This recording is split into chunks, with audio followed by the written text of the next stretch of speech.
बिस्मिल्लाहिर्रहमानिर्रहीम। नाज़रीन, मैं हूँ आपका मेज़बान अशरफ मेहताब और आप देख रहे हैं यू डिजिटल। बल्ले भी बल्ले, बड़ी खबर आ गई आज। क्या खबर है, आप तक पहुँचानी है।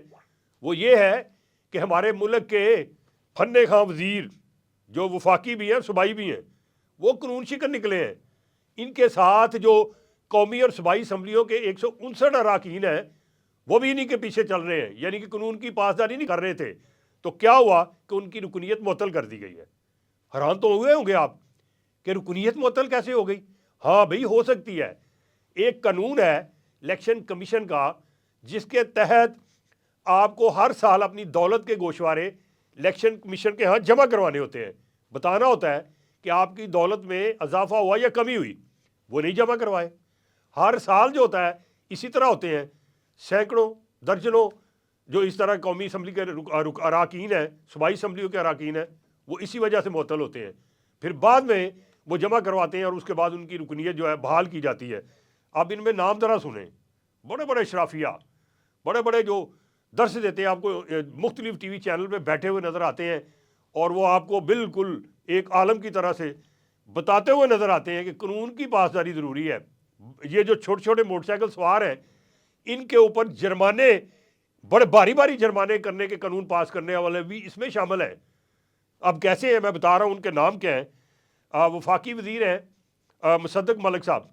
अक्सर आप इनको देखते हैं ना, मुस्लिम लीग नून की नुमाइंदगी करते हैं और टीवी पे बैठ के कितने अच्छे अच्छे वो जवाब देते हैं अपने मुखालफिन को, बोलती बंद करा देते हैं।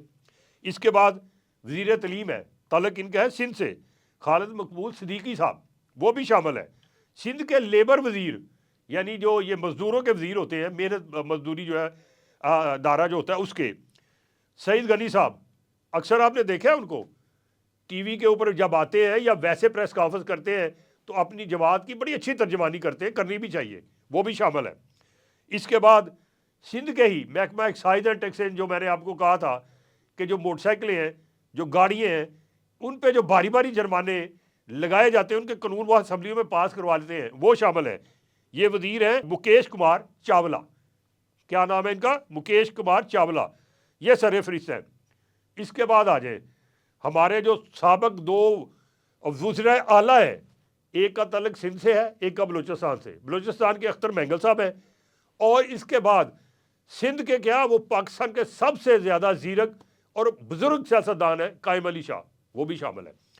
आगे चले यूसुफ रज़ा गिलानी साहब, साबक वज़ीर आज़म पाकिस्तान और मौजूदा चेयरमैन सेनेट। इनके दो बेटे जो इस वक्त रुकने असम्बलीज़ हैं, उनमें अली मूसा गिलानी है और अब्दुल कादिर गिलानी। इन्होंने भी अपने गोशवारे जमा नहीं कराए। आगे चले तो अब इसको थोड़ा सा और आगे लेके जाए, यानी कि दूसरे जो सूबे हैं उनकी असम्बलियों की बात करें। पहले कौमी असम्बली से जो तल्लक है 32 अरकान असम्बली का ताल्लुक है। पंजाब से 50 का ताल्लुक है। अगर सिंध की बात करें तो 28 वहाँ से हैं जो मुअत्तल हुए हैं।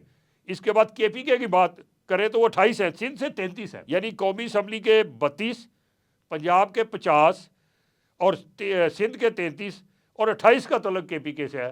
इनकी रुकनीत मुअत्तल कर दी गई है। कानून जिसके तहत मुअत्तल की गई है वो है सेक्शन 137(2) और 137(3). ये दो सेक्शन हैं जिनके तहत जमा करवाने होते हैं, और अगर नहीं करवाते तो फिर आपकी मुअत्तली होती है। यही खबर आप तक पहुँचानी थी।